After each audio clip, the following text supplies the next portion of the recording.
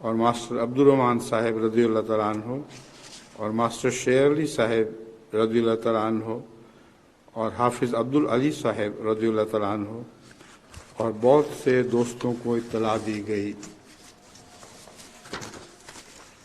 تب میں عید کی نماز کے بعد عید کا خطبہ عربی زبان میں پڑھنے کے لیے کھڑا ہو گیا، اور خدا تعالیٰ جانتا ہے کہ غیب سے مجھے ایک قوت دی گئی اور وہ فصیح تقریر عربی میں فی البدیہہ میرے منہ سے نکل رہی تھی کہ میری طاقت سے بالکل باہر تھی، اور میں نہیں خیال کر سکتا کہ ایسی تقریر جس کی ضخامت کئی جز تک تھی، ایسی فصاحت اور بلاغت کے ساتھ بغیر اس کے کہ اول کسی کاغذ میں قلم بند کی جائے کوئی شخص دنیا میں بغیر خاص الہام الہی کے بیان کر سکے۔ جس وقت یہ عربی تقریر جس کا نام خطبہ الہامیہ رکھا گیا لوگوں میں سنائی گئی، اس وقت حاضرین کی تعداد شاید 200 کے قریب ہوگی، بعض روایات میں 300 کے قریب بیان کی جاتی ہے۔ سبحان اللہ، اس وقت ایک غیبی چشمہ کھل رہا تھا۔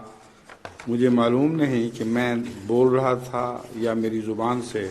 کوئی فرشتہ کلام کر رہا تھا، کیونکہ میں جانتا تھا کہ اس کلام میں میرا دخل نہ تھا۔ خود بخود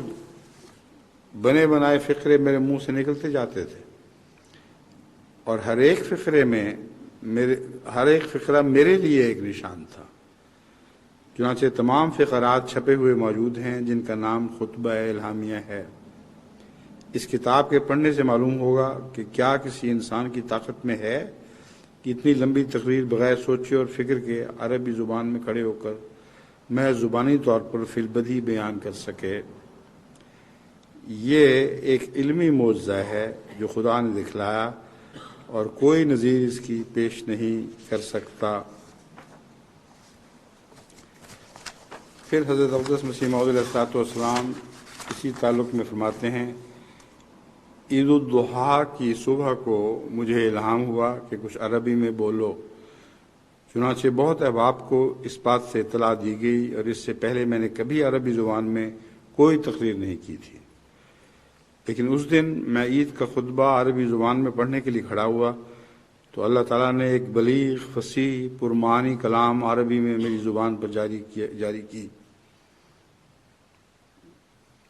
جو کتاب خطبہ الہامیہ میں درج ہے۔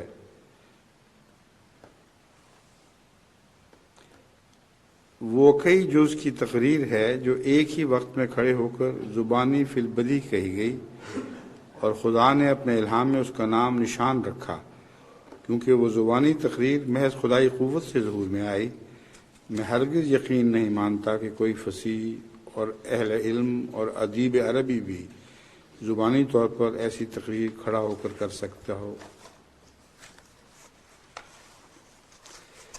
اس خطبے سے متعلق حضرت مسیح موعود علیہ السلام نے میاں عبداللہ سنوری کی مندرجہ ذیل خواب بھی تحریر فرمائی ہے۔ میاں عبداللہ سنوری رضی اللہ تعالیٰ عنہ کہتے ہیں کہ منشی غلام قادر مرحوم سنور والے یہاں آئے ہیں۔ انہوں نے پوچھا ہے کہ اس جلسہ کی بابت اس طرف کی خبر دو، کیا کہتے ہیں؟ تو اس نے جواب دیا کہ اوپر بڑی دھوم مچ رہی ہے۔ یہ خواب بعینہ ہی سید امیر علی شاہ صاحب کے خواب سے مشابہ ہے، کیونکہ انہوں نے دیکھا تھا کہ جس وقت عربی خطبہ بروز عید پڑھا جاتا تھا اس وقت جناب رسول اللہ صلی اللہ علیہ وسلم اور حضرت عیسیٰ اور حضرت موسیٰ علیہ السلام جلسے میں موجود ہیں اور اس خطبہ کو سن رہے ہیں۔ یہ خواب عین خطبہ پڑھنے کے وقت ہوئی، بطور کشف اس جگہ بیٹھے ہوئے ان کو معلوم ہوا۔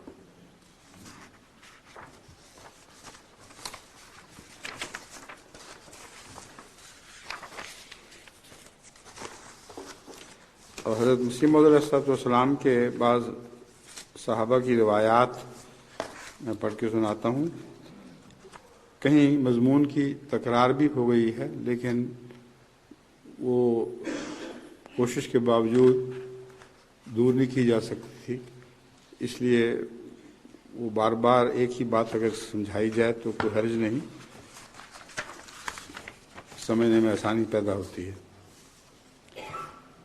روایت حضرت مولوی شیر علی صاحب رضی اللہ عنہ۔ حضرت مولوی شیر علی صاحب رضی اللہ تعالیٰ عنہ نے بواسطہ مولوی عبدالرحمن صاحب مبشر مدرس احمدیہ قادیان بذریعہ تحریر بیان کیا کہ 1900 میں یا اس کے قریب عید الاضحیٰ سے ایک دن پہلے حضرت مسیح موعود علیہ السلام نے حضرت مولوی نور الدین صاحب کو لکھا کہ جتنے دوست یہاں موجود ہیں ان کے نام لکھ کر بھیج دو تا میں ان کے لیے دعا کروں۔ حضرت مولوی صاحب نے سب کو ایک جگہ جہاں آج کل مدرسہ احمدیہ ہے اور اس وقت ہائی اسکول تھا جمع کیا اور ایک کاغذ پر سب کے نام لکھوائے اور حضرت مسیح موعود علیہ السلام کی خدمت میں بھیج دیے۔ حضرت مسیح موعود علیہ السلام سارا دن اپنے کمرے میں دروازے بند کر کے دعا فرماتے رہے۔ صبح عید کا دن تھا، دعا کا یہاں فرماتے ہوئے لکھا ہوا ہے، لیکن جس نے السلام کا ذکر کیا ہے اپنی طرف سے حضور کی عزت کی وجہ سے فرمایا ہے، مرنا حضرت اقدس مسیح موعود علیہ السلام نے دعا کے ساتھ کہیں بھی لفظ فرمانا استعمال نہیں فرمایا،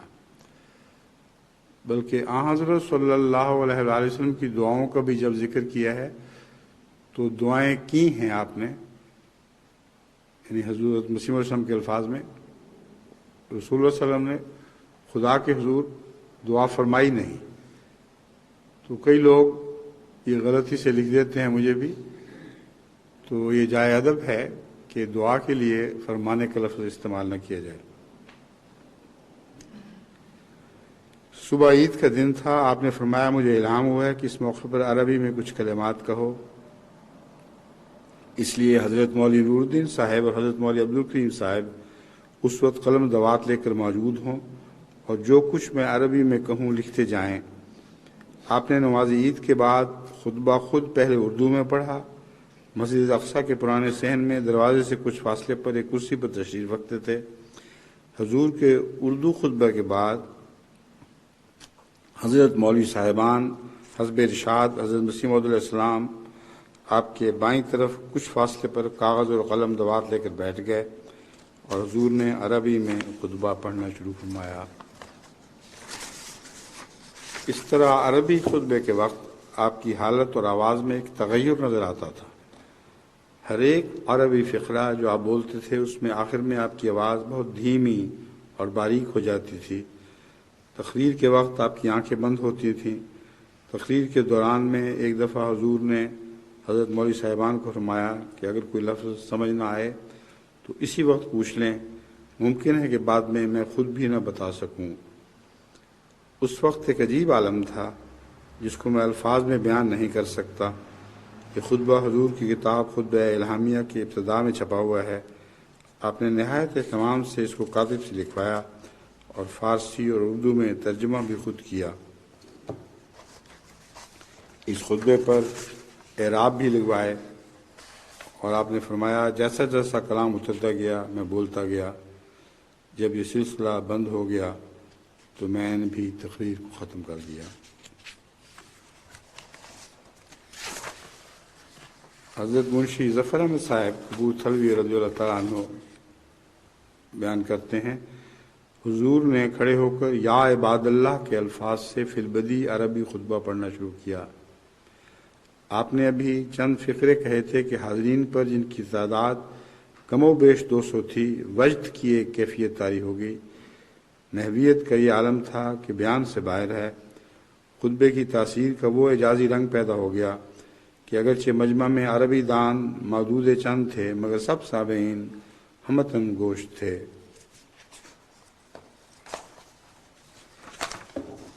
روایت حضرت مولوی عبداللہ سنوری صاحب رضی اللہ عنہ۔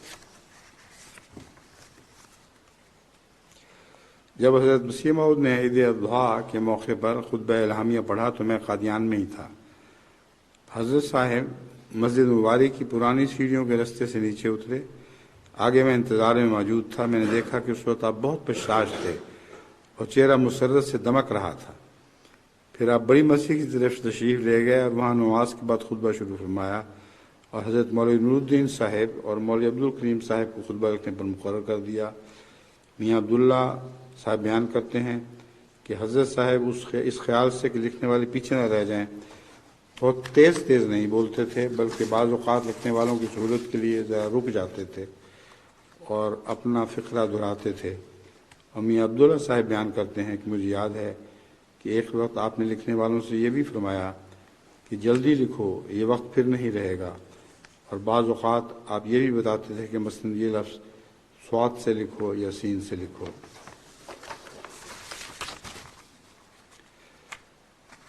شیخ یعقوب علی صاحب عرفانی، یہ روایت میں آخر پر رکھتا ہوں صحابہ کی روایات میں سے، الحکم میں آپ نے لکھا، چونکہ یہ خطبہ آیات اللہ میں سے ایک زبردست آیت اور لانظیر نشان ہے جو ہماری آنکھ کے سامنے بلکہ ایک عظیم الشان گروہ کے سامنے پورا ہوا، ہم خدا تعالیٰ کی قسم کھا کر بیان کرتے ہیں کہ یہ زبردست نشان فی الحقیقت اعجاز تھا۔ ہماری زبان قلم میں طاقت نہیں کہ آپ کے لب و لہجہ کی تصویر الفاظ میں کھینچ سکے۔ الفاظ میں ایک برقی اثر تھا جو اندر ہی اندر طبیعت کے مواد ردیہ کو زائل کر رہا تھا۔ شکل و صورت اور زبان سے ایسا معلوم ہوتا تھا کہ یہ شخص اس وقت اس دنیا میں موجود نہیں ہے اور اس کی زبان اپنے اختیار میں نہیں۔ نیم باز آنکھیں بتلا رہی تھیں، ایک شکر کی سی حالت طاری ہے۔ حضرت اقدس علیہ السلام کھڑے ہوئے تھے چند عربی فقرات بولنے کے واسطے جو گویا ارشاد الہی کی تعمیل تھی، لیکن کوئی 2 گھنٹے تک ایک وسیع اور فصیح خطبہ جو حقائق و معارف سے پر تھا، تہذیب نفس اور اصلاح روح کے لیے ایک نسخہ شفا بخش تھا۔ جس قدر معرفت کے دقیق راز اس خطبے میں بیان کیے گئے، واللہ باللہ ایسے تھے کہ نہ کبھی اس سے بیشتر کان آشنا تھے اور نہ آنکھ سے کسی کو بیان کرتے ہوئے دیکھا تھا۔ حضرت اقدس نے اثناء خطبے میں یہ بھی فرمایا کہ اب لکھ لو، پھر یہ لفظ جاتے ہیں، آخر خدا تعالیٰ کے وعدہ کے موافق یہ عظیم الشان نشان پورا ہوا۔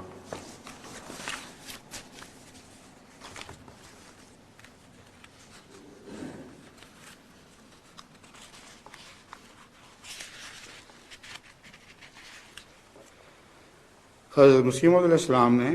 نماز عید سے فراغت کے بعد خطبہ کے لیے حضرت مسیح موعود علیہ السلام نماز عید سے فراغت کے بعد خطبے کے لیے مسجد کے درمیانی دروازے میں کھڑے ہوئے اور پہلے اردو میں خطبہ ارشاد فرمایا۔ اس خطبہ کے جو اردو میں ارشاد فرمایا تھا اہم نکات یہ ہیں۔ یہ ایک سر کی بات ہے کہ یہ عید ایک ایسے مہینے میں آتی ہے جس پر اسلامی مہینوں کا خاتمہ ہوتا ہے اور پھر محرم سے نیا سال شروع ہوتا ہے۔ اس کو ہمارے نبی کریم صلی اللہ علیہ وسلم اور آنے والے مسیح سے بہت مناسبت ہے۔ ہمارے نبی صلی اللہ علیہ وسلم آخری زمانے کے نبی تھے اور آپ کا وجود باوجود اور وقت بعین ہی گویا عید الاضحیٰ کا وقت تھا۔ دوسری مناسبت یہ ہے کہ یہ قربانی کا مہینہ ہے اور رسول کریم صلی اللہ علیہ وسلم قربانیوں کا کامل نمونہ دکھانے کے لیے تشریف لائے تھے۔ حضرت ابراہیم علیہ السلام نے جس قربانی کا بیج بویا تھا، حضرت صلی اللہ علیہ وسلم نے اس کے لہلہاتے کھیت دکھائے۔ حضور نے پھر فرمایا، دیکھو اور غور سے سنو، یہ صرف اسلامی ہے جو اپنے اندر برکات رکھتا ہے اور انسان کو مایوس اور نامراد نہیں ہونے دیتا، اور اس کا ثبوت یہ ہے کہ میں اس کی برکات اور زندگی اور صداقت کے لیے نمونہ کے طور پر کھڑا ہوں۔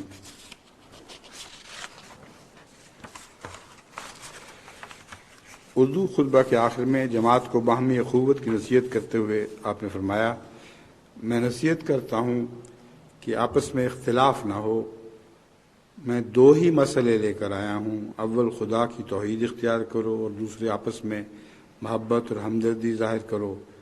وہ نمونہ دکھاؤ کہ غیروں کے لیے کرامت ہو۔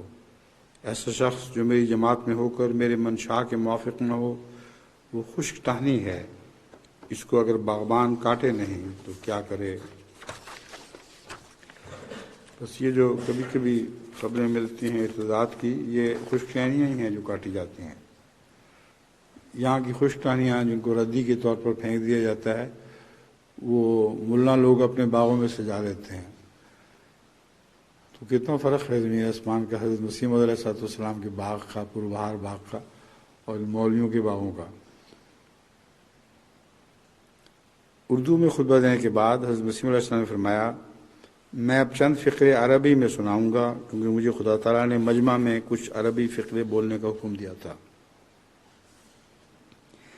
پہلے میں نے خیال کیا کہ شاید کوئی اور مجمع ہوگا جس میں یہ خدا کی بات پوری ہوگی، مگر خدا تعالیٰ مولوی عبدالکریم صاحب کو جزائے خیر دے کہ انہوں نے تحریک کی، اور اس تحریک سے زبردست قوت دل میں پیدا ہوئی، اور امید ہے کہ اللہ تعالیٰ کا وعدہ اور نشان آج پورا ہو۔ جب حضرت اقدس خطبہ پڑھنے کے لیے تیار ہوئے تو حضرت مولوی عبدالکریم صاحب رضی اللہ تعالیٰ عنہ اور حضرت مولوی نور الدین صاحب رضی اللہ تعالیٰ عنہ کو حکم دیا کہ وہ قریب تر ہو کر اس خطبے کو لکھیں۔ جب حضرات مولوی صاحبان تیار ہو گئے تو حضور نے یا عباد اللہ کے الفاظ سے عربی خطبہ شروع فرمایا۔ اثناء خطبہ میں حضرت اقدس نے یہ بھی فرمایا، اب لکھ لو، پھر یہ الفاظ چلے جاتے ہیں۔ جب حضرت اقدس علیہ السلام خطبہ پڑھ کر بیٹھ گئے تو اکثر احباب کی درخواست پر مولانا محمد عبد الکریم صاحب رضی اللہ تعالیٰ عنہ نے اس کا ترجمہ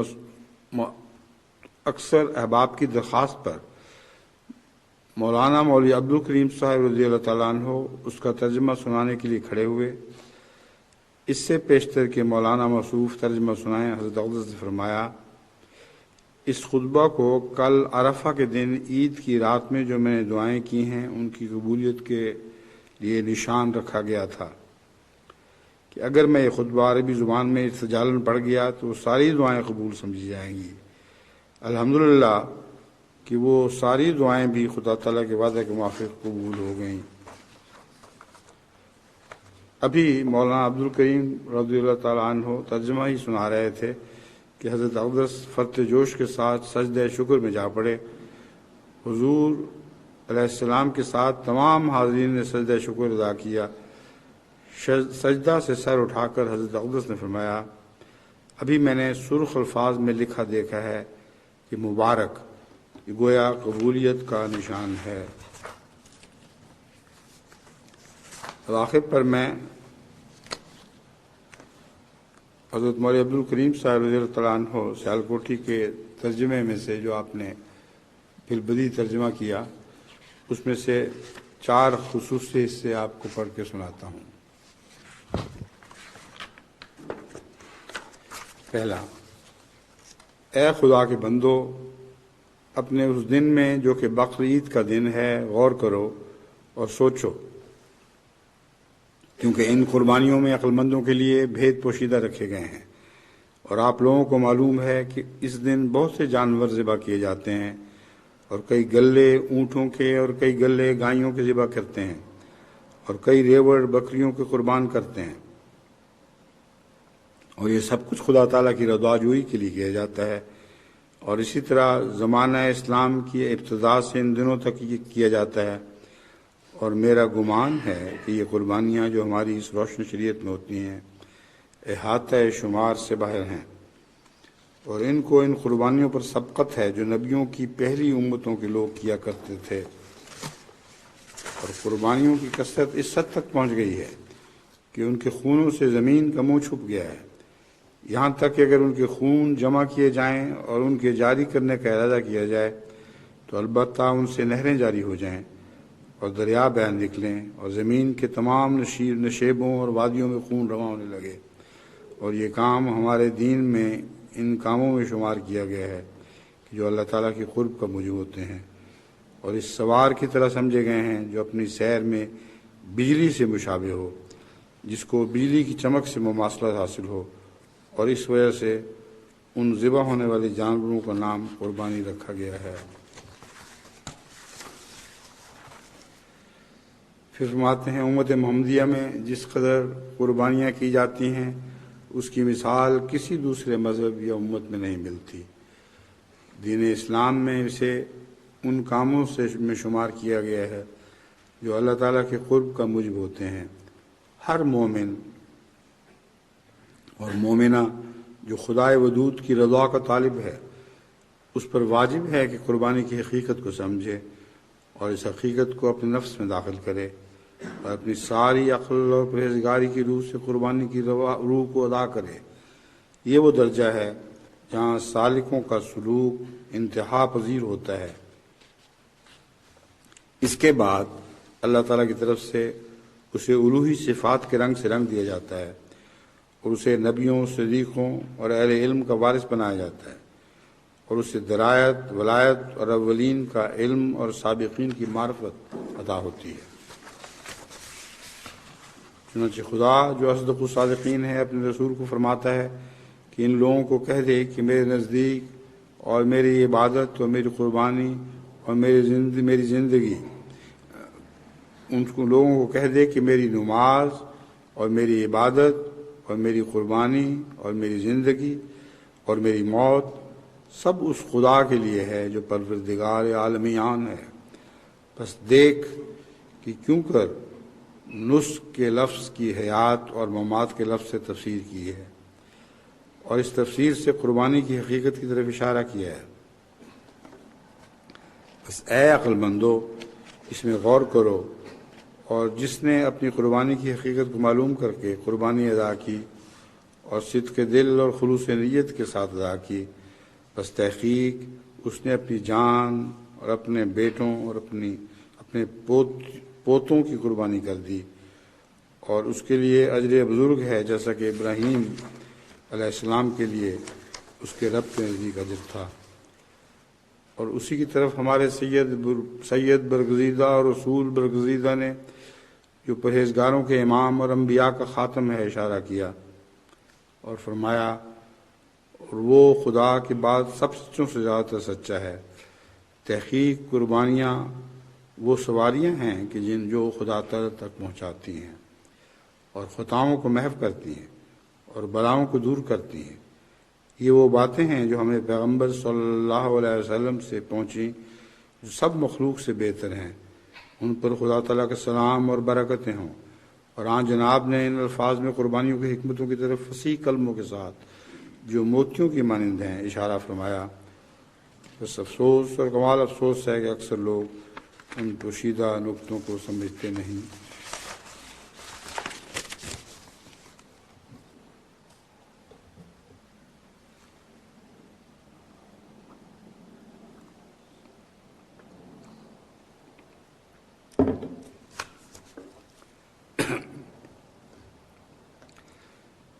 پس اس اندھیری رات کے وقت اور تند ہوا کی تاریکی کے وقت خدا کے رحم نے تقاضا کیا کہ آسمان سے نور نازل ہو،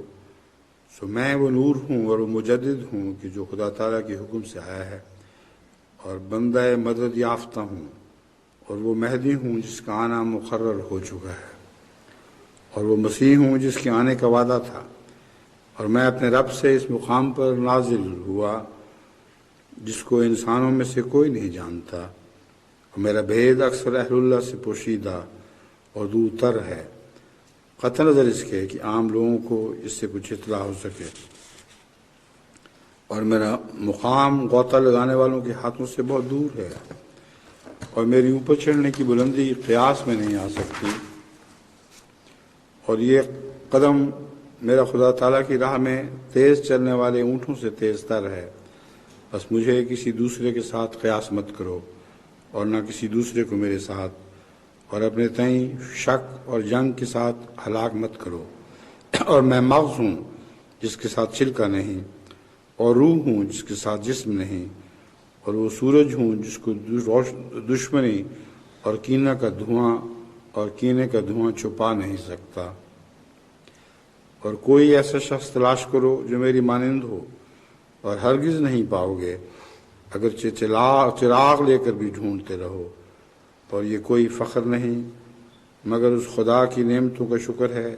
جس نے اس نونہال کو لگایا، اور میں نور کے پانی کے ساتھ غسل دیا گیا ہوں، اور الہی پاکیزگی کے چشمہ میں پاکیزہ کیا گیا ہوں، اور صاف کیا گیا ہوں تمام میلوں اور قدورتوں سے، اور میرے رب نے میرا نام احمد رکھا ہے۔ بس میری تعریف کرو اور مجھے دشنام مت دو، اور اپنے امر کو نا امیدی کے درجہ تک مت پہنچاؤ، اور جس نے میری تعریف کی اور کوئی قسم تعریف کی نہ چھوڑی تو اس نے سچ بولا اور جھوٹ کا ارتکاب نہ کیا، اور جس نے اس بیان کو جھٹلایا پس اس نے جھوٹ بولا ہے، اپنے خدا کے غصے کو بھڑکایا ہے۔ بس افسوس اس آدمی پر جس نے شک کیا اور عہد کو توڑا اور دل کو شیطان کے وسوسوں سے آلودہ کیا، اور میں بڑی اونچی درگاہ سے آیا ہوں تب میرا خدا میرے ذریعے بعض اپنے جلالی اور جمالی صنعتیں دکھلاوے، یعنی شر کا دور کرنا اور بھلائی کا پہنچانا، کیونکہ زمانہ کو اس بات کی حاجت تھی کہ اس بدی کو دور کیا جائے جو حد سے بڑھ گئی تھی، اور اس نیکی کو بلند کیا جائے جو جاتی رہی تھی۔ اس لیے خدا کی عنایت نے چاہا کہ زمانہ کو وہ چیز دی جاوے جسے وہ اپنی زبان حال سے مانگتا ہے، اور مردوں اور عورتوں پر رحم کیا جائے۔ بس مجھ کو مسیح عیسیٰ ابن مریم کا مظہر بنایا تاکہ ضرر اور گمراہی کے مادوں کو دور فرما دے، اور مجھ کو نبی مہدی احمد اکرم کا مظہر بنایا تاکہ لوگوں کو فائدہ پہنچا دے اور درایت اور ہدایت کی بارش کو دوبارہ اتارے اور لوگوں کو غفلت اور گناہ گاری کے میل سے پاک کرے۔ بس میں زرد رنگ والے 2 لباسوں میں آیا ہوں جو جلال اور جمال کے رنگ سے رنگے ہوئے ہیں، اور مجھ کو فانی کرنے اور زندہ کرنے کی صفت دی گئی ہے،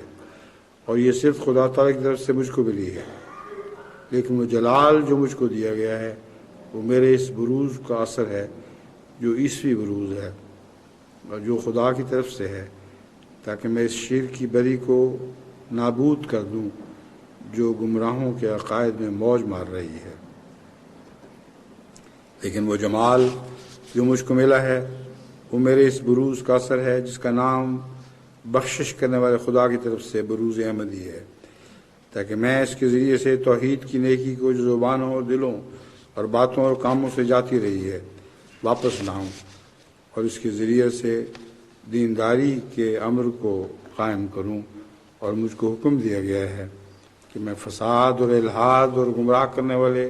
ان سوروں کو ماروں۔ ترجمہ خطبہ الہامیہ۔ تیسرا حصہ ترجمے کا جو عبدالکریم صاحب کا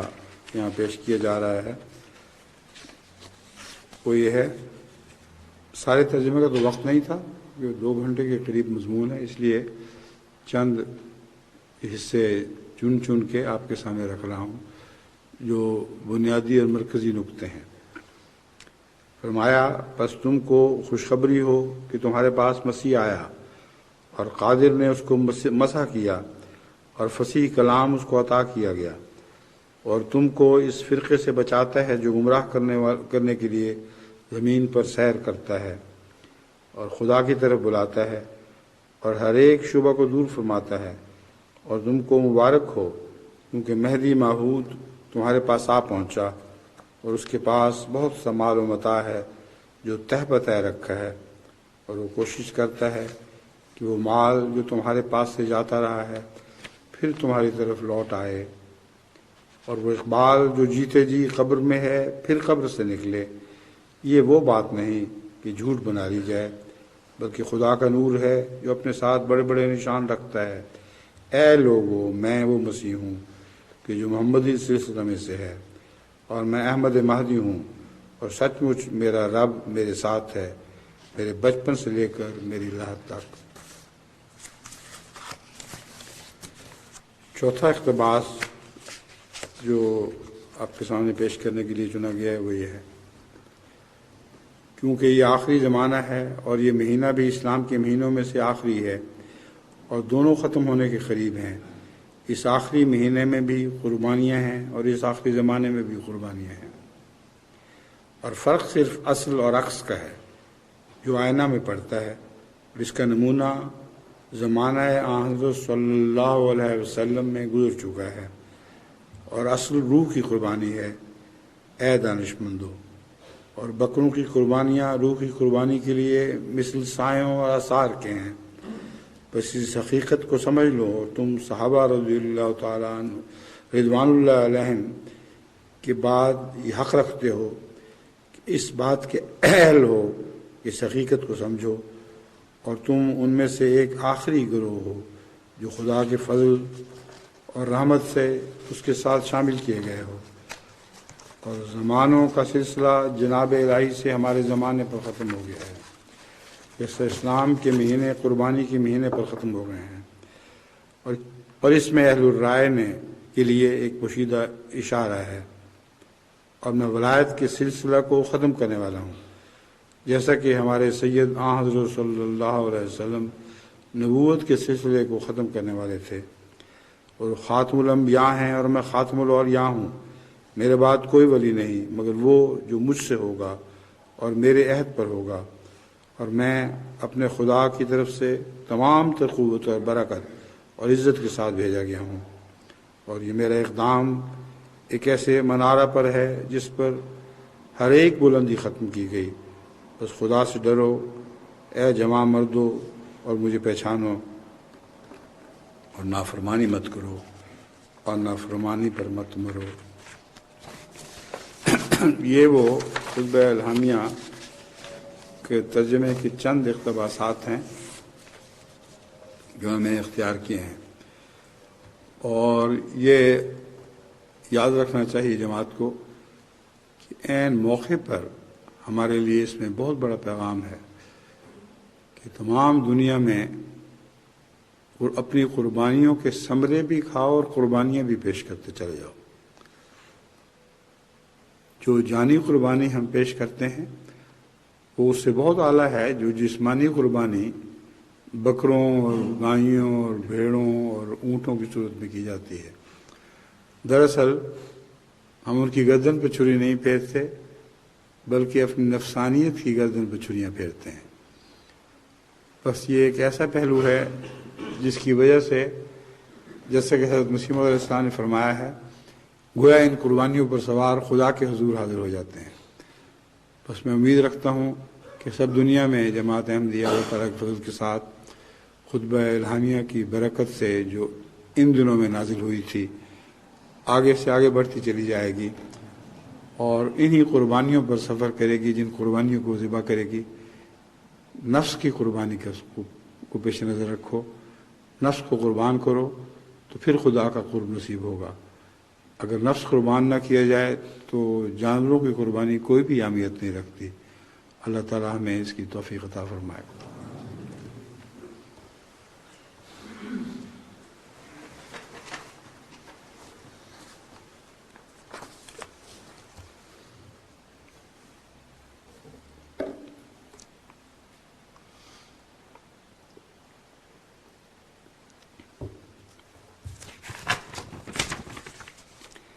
الحمد لله نحمده ونستعينه ونستغفره ونؤمن به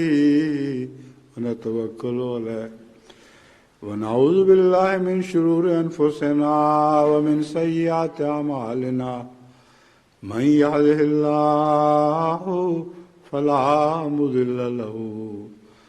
ومن يضلله فلا هادي له ونشهد أن لا إله إلا الله وحده لا شريك له ونشهد أن محمدا عبده ورسوله عباد الله رحمكم الله إن الله يأمر بالعدل والإحسان وإيتاء ذي القربى وينهى عن الفحشاء والمنكر والبغي يعظكم لعلكم تذكرون اذكروا الله يذكركم وادعوه يستجب لكم ولذكر الله أكبر۔